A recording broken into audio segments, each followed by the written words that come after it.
एक समय की बात है। वसीम नाम का लड़का अपनी अम्मी के साथ दिल्ली के यमुना बाजार इलाके में रहा करता था। वसीम के परिवार में वो और उसकी मम्मी ही थे। वसीम के अब्बू का देहांत हो जाने के कारण उन्हें गांव से दिल्ली आना पड़ा।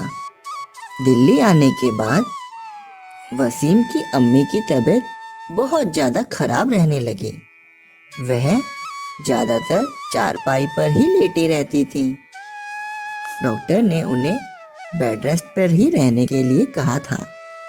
यह सब देखकर वसीम बहुत ज्यादा दुखी रहता।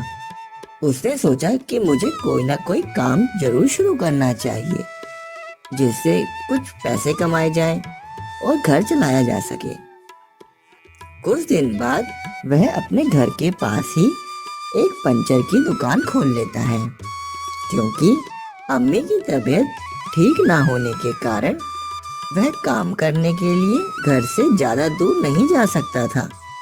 इसीलिए वह अपने घर से थोड़ी दूर ही यमुना के किनारे पंचर की दुकान खोलता है। ऐसे ही कुछ दिन बीत जाते हैं। वह रोज सुबह दुकान खोलता और शाम को सही समय पर अपने घर चला जाता। अब वसीम का काम थोड़ा थोड़ा चलने लगा था। यह सब देखकर वसीम और उसकी अम्मी बहुत खुश होते हैं। वसीम एक नेक दिल इंसान होता है। यमुना बाजार बस्ती के ज्यादातर लोग अब वसीम को जानने लगते हैं।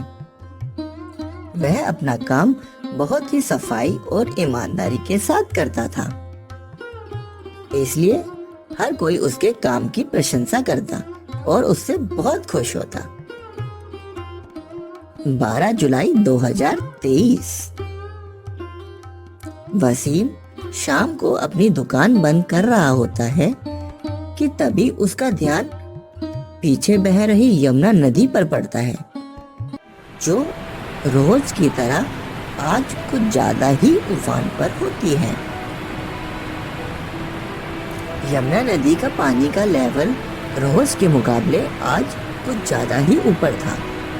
यह देखकर वसीम घबरा जाता है।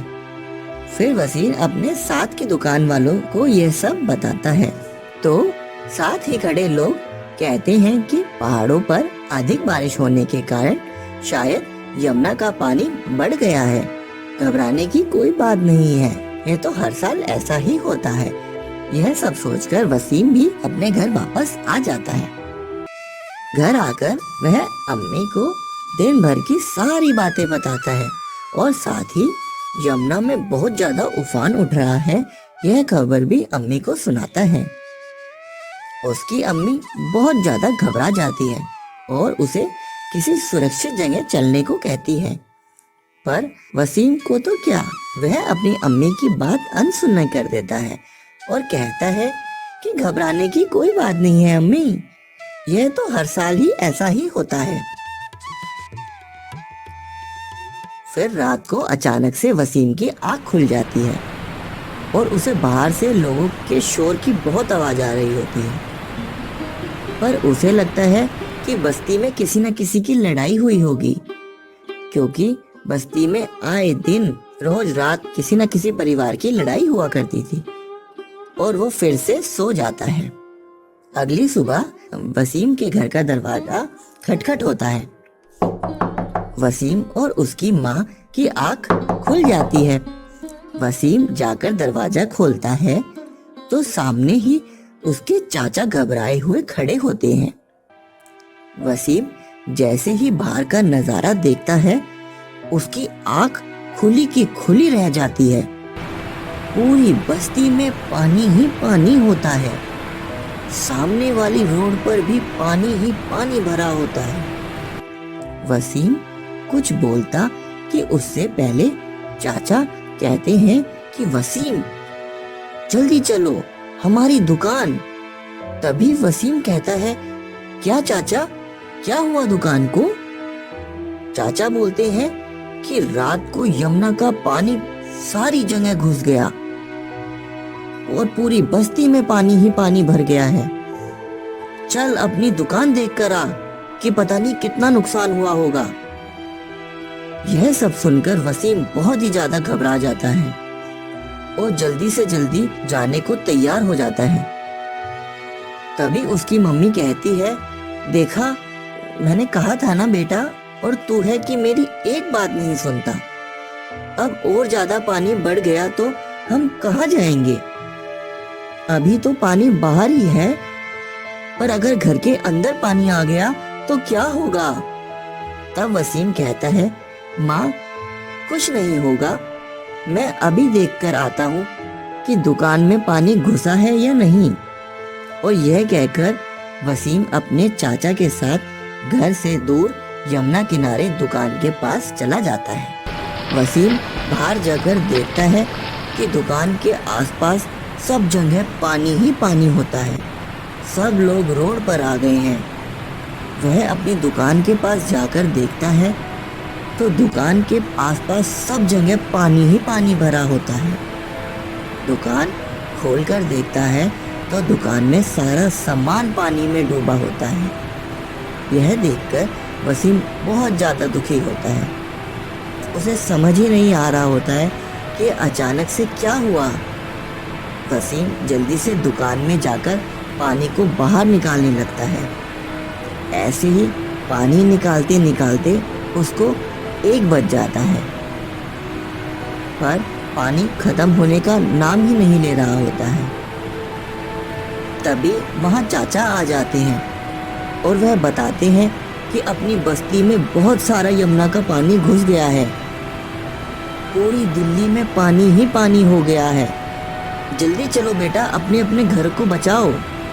यह सुनकर वसीम आंखें खुली की खुली रह जाती हैं और उसे तभी अपनी अम्मी की याद आती है कि वह तो घर में अकेली है।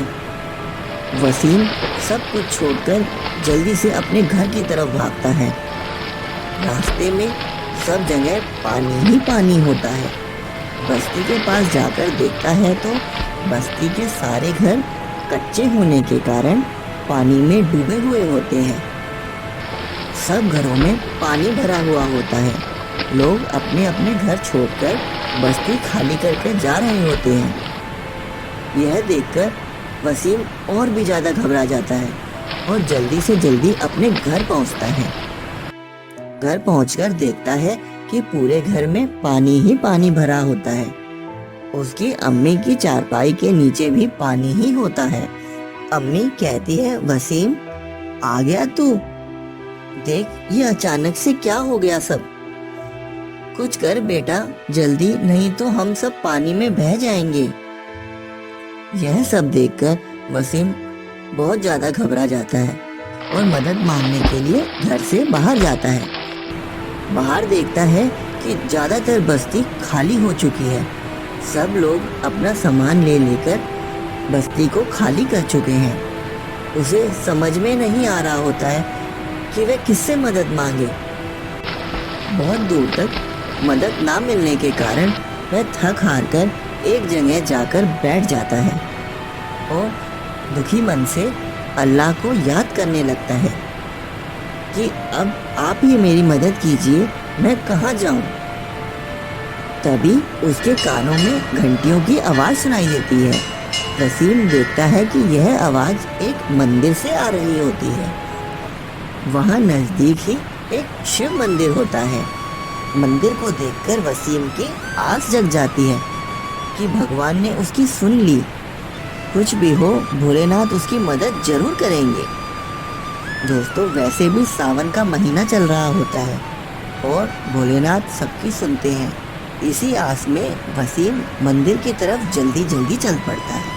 मंदिर जाकर देखता है कि मंदिर में बहुत से लोग बैठे हुए हैं। जिनके घर डूब गए होते हैं वह ज्यादातर मंदिर में ही आ गए होते हैं। वसीम सीधा पंडित जी के पास जाता है और जाकर सब कुछ बताता है कि कैसे उसकी माँ घर में फंसी हुई है और मदद मांगता है कि उसकी माँ को बचा लो, नहीं तो वह पानी में बह जाएंगी। उसका घर पानी में डूब रहा है। यह सब सुनकर पंडित जी बिना धर्म जात देखे जल्दी से जल्दी अपने 4 शिष्यों को वसीम के साथ मदद करने के लिए भेजते हैं। घर आकर सब मिलकर वसीम की अम्मी को चारपाई के साथ ही उठाकर मंदिर ले आते हैं। यह सब देखकर वसीम बहुत खुश होता है और पंडित जी को बहुत बहुत शुक्रिया करता है। फिर सब बाढ़ में फंसे लोगों का खाना पीना सब मंदिर के लोगों की तरफ से ही किया जाता है और सबको मंदिर में ही शरण दी जाती है जब तक कि दिल्ली से भरा हुआ पानी कम नहीं हो जाता। यह सब देखकर वसीम और उसकी माँ बहुत खुश होते हैं।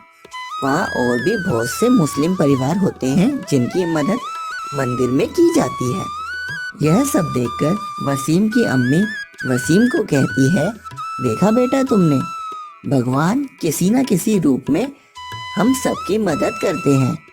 आज इन सब हिंदू भाइयों ने बिना किसी धर्म को माने कैसे हम सब मुस्लिम परिवारों की मदद की है। भगवान इनको इनकी मदद का फल जरूर देगा।